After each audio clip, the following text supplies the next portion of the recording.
নমস্কার বন্ধুরা, রত্নার আবোল তাবোল রান্নাঘরে আপনাদের সবাইকে স্বাগত জানাই। বন্ধুরা, আজকে আমি একটা সুন্দর রেসিপি নিয়ে এসেছি। আমরা সবাই মেলায় গেলে কেউ না কেউ আমরা এই জিনিসটা কিনে খেয়ে থাকি, আর এই জিনিসটা আমি আজকে ঘরে বানিয়ে আপনাদের জন্য নিয়ে এসেছি। আশা করছি আমার এই রেসিপিটা দেখার পর আপনারা কেউ আর কিনে খাবেন না। একদমই সহজ রেসিপি, আপনারা সবাই ঘরে বানিয়ে খাওয়ার চেষ্টা করবেন। আজকে আমি যেই রেসিপিটা আপনাদের সামনে নিয়ে এসেছি সেটা হয়েছে গজা বা মুরালি, আপনারা যে যেই নামে চিনে থাকেন। তো আমি এই রেসিপিটা নিয়ে এসেছি, তাহলে আপনারা আমার ভিডিওটা প্রথম থেকে শেষ পর্যন্ত দেখুন। আশা করছি আমার আজকের এই রেসিপিটা খুব ভালো লাগবে। আমার এই রেসিপিটা বানানোর জন্য আমি মেজারমেন্ট কাপ মেপে 2 কাপ ময়দা নিয়েছি, আর দিয়েছি সামান্য নুন, দিয়েছি 1.5 চামচ সাদা তেল।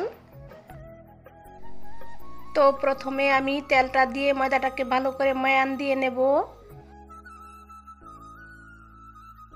এরপর অল্প অল্প জল দিয়ে আমি একটা শক্ত ডো বানিয়ে নেব। আর এই মুরালি রেসিপিটা বানানোর জন্য ময়দাটা নরম করে মাখলে মুরালিগুলো ভালো হবে না।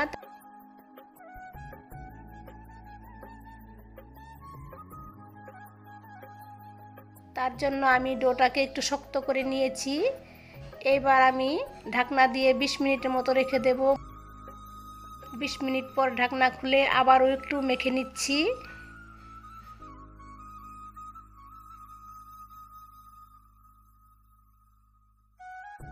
এইবার 3টা পার্টে ভাগ করে আমি একটা লম্বা রুটির মতো বেলে নেব। প্রথমে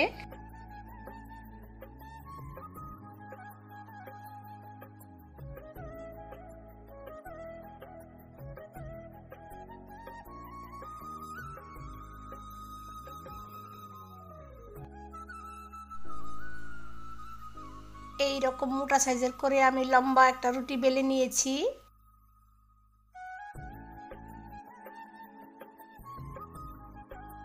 এইবার একটা ছুরি দিয়ে আমি এগুলোকে পিস পিস করে কেটে নেব। সাইডগুলো প্রথমে আমি কেটে বাদ দিয়ে দিচ্ছি, এতে করে আমার মুরালিগুলো দেখতে খুব সুন্দর হবে। এবার পাতলা পাতলা লম্বা লম্বা করে আমি রুটিটাকে কেটে নিচ্ছি।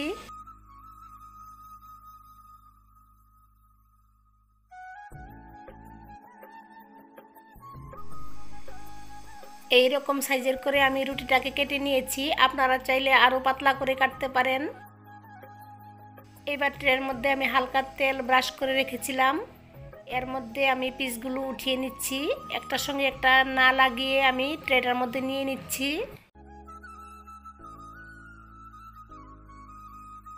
সবগুলি মুরালি আমার কাটা হয়ে গেছে, এবার ভাজার পালা। একটা প্যানে আমি পর্যাপ্ত পরিমাণ তেল দিয়ে তেলটাকে আমি ভালো করে প্রথমে গরম করে নিয়েছি। এবার গ্যাসের ফ্লেমটাকে মিডিয়াম টু লোতে রেখে আমি মুরালিগুলো একে একে দিয়ে দিচ্ছি।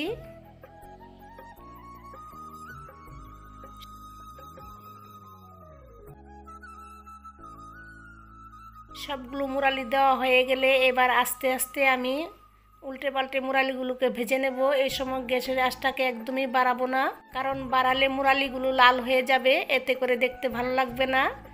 এই মুরালিগুলো ভাজতে 10 থেকে 15 মিনিট সময় লাগবে। 15 মিনিট পর এবার মুরালিগুলোকে উঠিয়ে নিচ্ছি।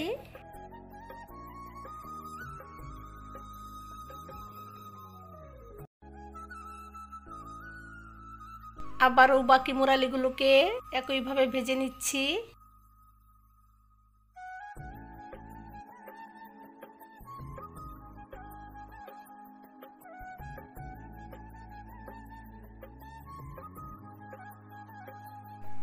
সবগুলো মুরালি ভাজা হয়ে গেছে, এবার তেল ঝরিয়ে একটা পাত্রে 10 মিনিট উঠিয়ে রেখে দেব ঠান্ডা হওয়ার জন্য।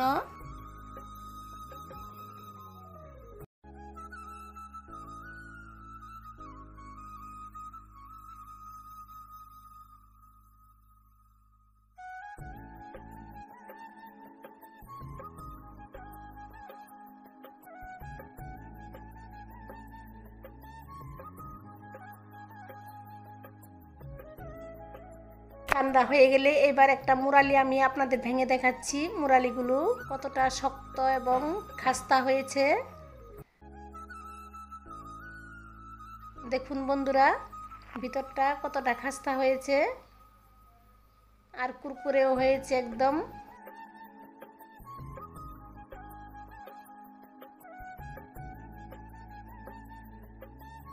এইবার একটা পাত্রে দিয়ে দিচ্ছি মেজারমেন্ট কাপ মেপে 1 কাপ চিনি আর দিয়ে দিচ্ছি হাফ কাপ জল।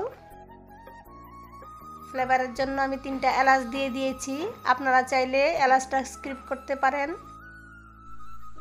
চিনিটাকে নেড়েচেড়ে জাল করে নিচ্ছি। এইবার আমি এলাচগুলোকে উঠিয়ে নিচ্ছি।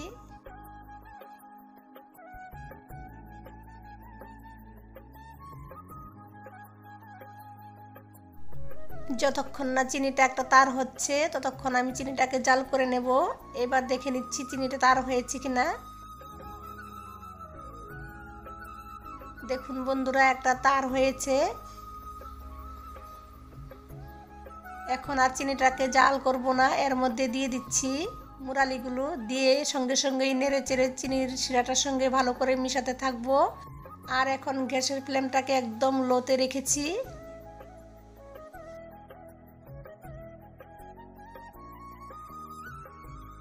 নাড়াচাড়া করতে করতে দেখুন বন্ধুরা, চিনি শিরাটা একদমই শুকিয়ে গেছে। এবার গ্যাসের ফ্লেমটাকে আমি বন্ধ করে দিয়েছি।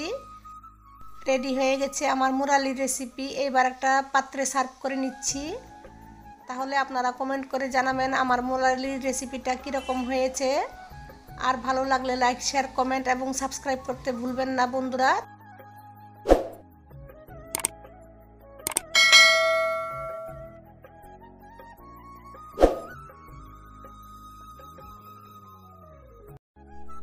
তাহলে আজকের মতো রেসিপিটা এখানেই শেষ করছি। আপনারা ভালো থাকবেন, সুস্থ থাকবেন। সবাইকে আবারও অনেক অনেক ধন্যবাদ।